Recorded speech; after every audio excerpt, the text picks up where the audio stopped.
Assalamualaikum warahmatullahi wabarakatuh. Halo semuanya. Perkenalkan, nama saya Ahmad Rizky Baskoro dengan NPM 2024 14500 253. Perkenalkan, nama saya Salman Falfadi dengan NPM 2024 14500 254. Yang terhormat Ibu Bimanisma STMM. Pada kesempatan kali ini kita akan menjelaskan materi tentang hakikat manusia Dan sifat keingintahuannya. Assalamualaikum warahmatullahi wabarakatuh. Halo semuanya. Pada kesempatan kali ini saya dan teman saya akan menjelaskan materi tentang hakikat manusia dan sifat keingintahuannya. Bagaimana pembahasannya? Langsung saja kita bahas.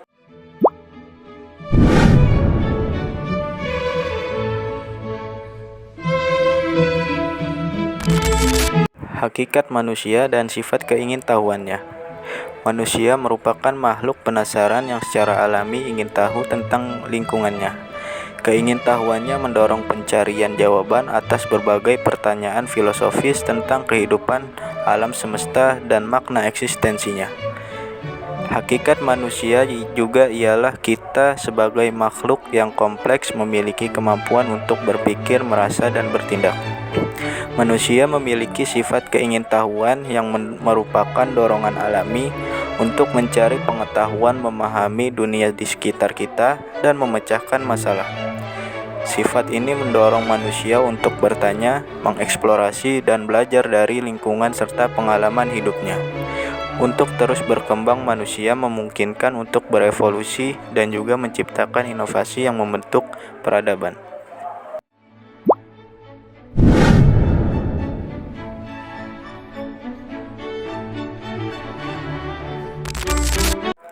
Selanjutnya yaitu perkembangan fisik manusia.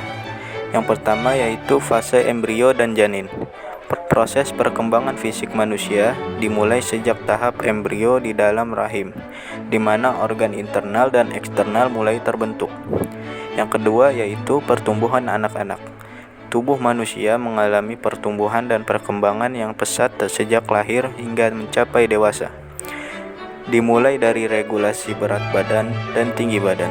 Yang ketiga yaitu penuaan dan penurunan fisik. Penuaan alami mengalami penurunan fisik seperti kepadatan tulang, energi fisik, serta kemampuan dalam menjalankan keseharian.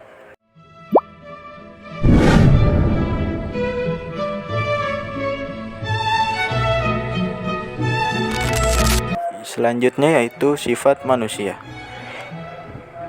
Yang pertama yaitu empati dan kehangatan. Sifat empati manusia memungkinkan mereka untuk merasakan dan memahami perasaan orang lain serta memberikan dukungan emosional kepada sesama. Yang kedua yaitu ego dan perseverance. Ada sifat keteguhan dan kemauan dalam diri manusia untuk mengatasi rintangan yang disebabkan oleh ego dan keinginan pribadi. Yang ketiga yaitu kurang percaya diri. Sebagai manusia memiliki sifat ketidakpercayaan terhadap kemampuan diri sendiri yang dapat mempengaruhi jenjang hidupnya.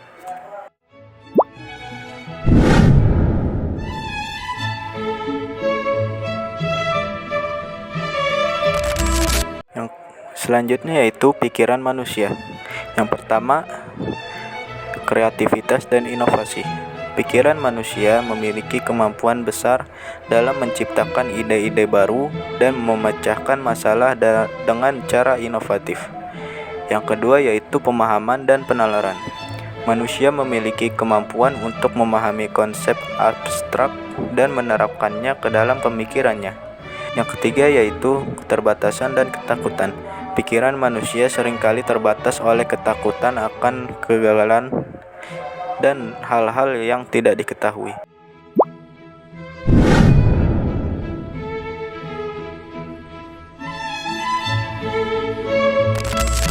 Baik, saya akan melanjutkan materi yang sebelumnya teman saya sampaikan. Sejarah pengetahuan manusia dibagi menjadi 3, yaitu 1. Prasejarah dan perkembangan awal. Sejarah pengetahuan manusia dimulai dari praktik serta penemuan yang membentuk dasar peradaban manusia. Yang kedua, revival ilmiah dan penemuan modern. Periode revival ilmiah memberikan loncatan besar dalam pengetahuan manusia, secara khusus di bidang ilmu pengetahuan dan teknologi. Dan yang terakhir, globalisasi dan teknologi modern. Transformasi dalam teknologi dan globalisasi telah memungkinkan penyebaran serta pertukaran pengetahuan yang cepat di seluruh dunia. Berikut ini adalah video perbedaan teknologi zaman dahulu dan teknologi zaman sekarang. Mari kita simak videonya.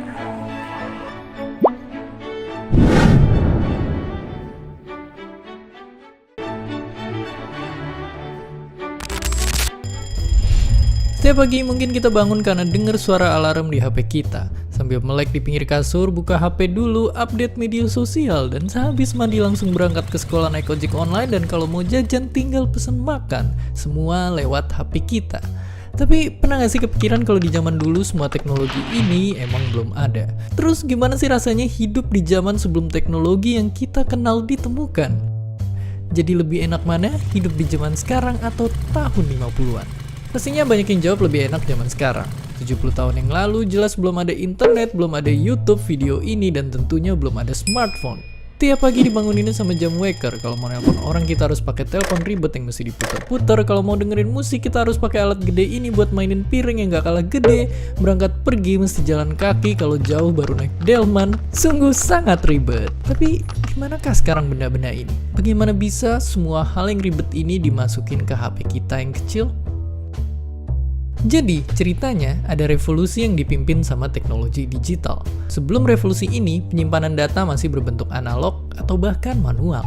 Buat ngirimnya juga belum canggih-canggih banget. Tapi dengan teknologi digital ini pastinya semuanya jadi lebih cepat dan praktis. Tapi bayangin dulu kita nyimpen data-data masih ditulis di kertas, sedangkan satu CD bisa nyimpen data sama dengan 19 meter tumpukan kertas. Dan akhirnya zaman sekarang kita udah biasa banget nemuin memori 1 tera. Padahal kalau dijadiin tumpukan kertas juga bakalan setinggi Gunung Everest yang ditumpuk 3. Ini karena semua data direkam dan dikirim dalam bentuk kode angka. Dan semakin teknologi terus maju dan maju, semua ujungnya ke satu penemuan yang penting banget. Internet. Munculnya internet bikin perkembangan teknologi melesat kencang. Dulu buat nonton film kita harus ke bioskop dan ngantri panjang banget buat beli tiket. Sekarang kita tinggal buka HP dan pesen tiket online. Bahkan udah ada ribuan film siap ditonton lewat sentuhan tangan. Untuk belanja dan bertransaksi kita nggak perlu lagi ke bank buat ngambil uang. Di zaman dulu pun bank itu pakai sistem barter alias nggak segampang transaksi di hari ini. Sekarang ini ibaratnya bank pun udah masuk ke HP kita. Dan karena smartphone udah bisa ngelakuin apa aja, banyak juga orang yang punya lebih dari satu. Saking banyaknya pengguna HP, kalau semua smartphone aktif di dunia dijejerin, barisannya bakal muterin bumi 10 kali. Sungguh sangat banyak. Jadi, kalau di sisi teknologi emang zaman sekarang menang telak. Yang dulu perlu banyak tempat penyimpanan harus kesana kemari atau harus nunggu lama, sekarang ada semua di HP kita. Asal jangan sampai kecanduan stalking sosial media mantan tiap malam. Dan seperti biasa, terima kasih.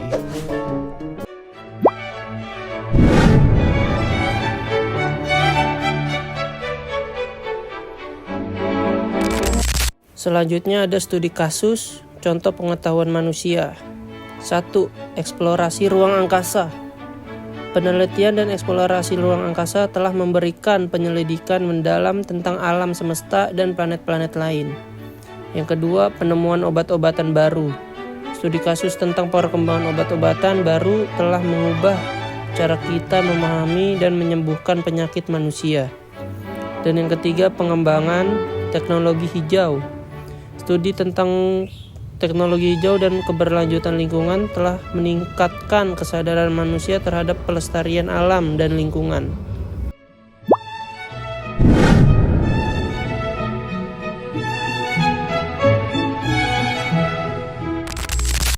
Selanjutnya, pengaruh pengetahuan terhadap manusia.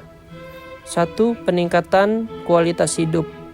Pengetahuan memungkinkan pengembangan teknologi yang meningkatkan kualitas hidup manusia secara keseluruhan. 2. Peluang dan kemungkinan baru. Pengetahuan membuka keterbukaan baru dalam memahami dunia dan menciptakan peluang baru yang belum pernah terbayangkan sebelumnya. Ketiga, pengetahuan dan konflik. Di sisi lain, pengetahuan juga dapat memicu konflik antar manusia karena perbedaan keyakinan dan etika.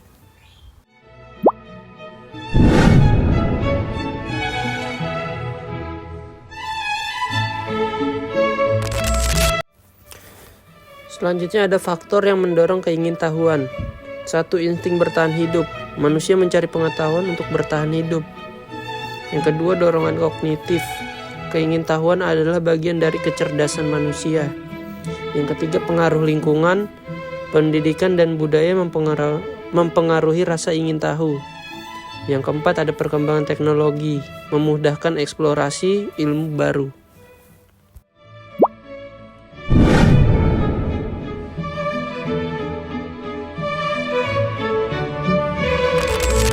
Kesimpulan dan poin penting. Pentingnya pendidikan. Pengetahuan menunjukkan pentingnya pendidikan dalam meningkatkan kesadaran manusia akan dunia di sekitarnya. 2. Keterbukaan dan keadilan. Pengetahuan mempromosikan keterbukaan dan keadilan dalam akses terhadap pengetahuan bagi semua lapisan masyarakat. Ketiga, kesadaran lingkungan. Pengetahuan mempertajam kesadaran akan pentingnya menjaga lingkungan, hidup demi kesinambungan kehidupan manusia di bumi. Agar pemahaman kalian lebih mendalam, mari simak video berikut ini.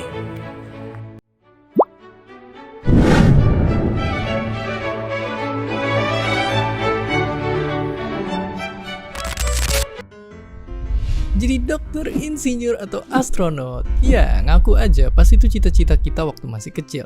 Tapi nyatanya pas sudah gede, lama-lama cita-citanya jadi semakin pudar. Apalagi waktu tahu untuk bisa kerja di bidang itu, mesti susah-susah dulu ngerjain banyak banget PR dan ujian susah yang seolah nggak ada habisnya. Tapi emang kenapa sih buat kerja itu mesti sekolah dulu? Mungkinkah tanpa semua itu kita bisa tetap kerja? Oke, jadi kayak yang kita udah tahu, sekolah itu ngajarin semua hal dasar kayak baca, nulis, hitung, sampai nantinya belajar yang jauh lebih rumit. Dari yang tadinya ngitung 1, 2, 3, sekarang ngitung uang berjuta-juta buat jadi akuntan. Atau yang tadinya belajar rumus lingkaran, sekarang mesti nyari tahu lingkaran sebesar apa biar bikin pondasi bangunan jadi kokoh. Tapi selain itu tadi, gelar sekolah itu ibaratnya jadi jaminan buat orang yang mau pakai jasa mereka di kehidupan. Oke. Gampangnya lihat contoh negara yang satu ini, yang bahkan untuk jadi tukang kayu, penata rambut, atau bahkan tukang kebun, semua ada sekolahnya. Tapi emang kenapa mesti sekolah dulu?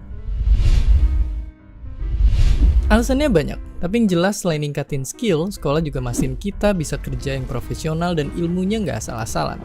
Dan berkat gelar yang didapat, kualitas dan gaji para pekerja itu juga jadi makin terjamin. Karena semua jadi ada standarnya. Mungkin buat beberapa pekerjaan kayak jadi pemusik, penulis, ataupun pengusaha, sekolah itu nggak perlu banget. Tapi terkadang beberapa pekerjaan butuh skill praktis buat kerja, dan disinilah sekolah, baik itu formal maupun enggak, ngebantu kita pelajarin skill apapun yang mau kita pelajarin. Ngomongin soal kerja, mungkin selama ini kita nggak tahu mau jadi apa. Kita ibaratnya jadi daun yang terombang-ambing di aliran sungai, mengambang kemanapun arus membawa. Tapi yang mesti kita tahu, di depan sana ada batu yang semakin besar dan arus yang makin deras. Maka ada saatnya kita mesti bangkit dan nentuin arus kita sendiri atau bahkan ngelawan arus yang ada. Di sini sekolah ngajarin kita gimana caranya bikin perahu untuk nantinya bisa ngelewatin semua itu dan ujungnya berlayar ke arah yang kita mau. Oke, sekarang udah jelas semua PR dan ujian yang kita hadapin sekarang gunanya buat apa. Sekarang kita juga udah nyadar kalau mau jadi apa nantinya itu kita yang nentuin dari sekarang. Yang jelas, ingat, jadi apapun nanti, yang penting bisa berguna buat sesama dan yang pasti mesti jauh dari korupsi. Dan seperti biasa, terima kasih.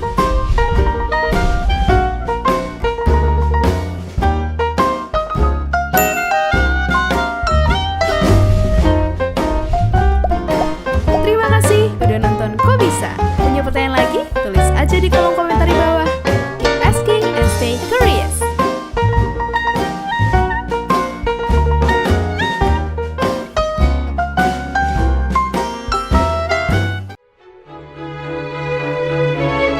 Sekian dan Terima kasih sudah menyaksikan video kami. Wassalamualaikum warahmatullahi wabarakatuh.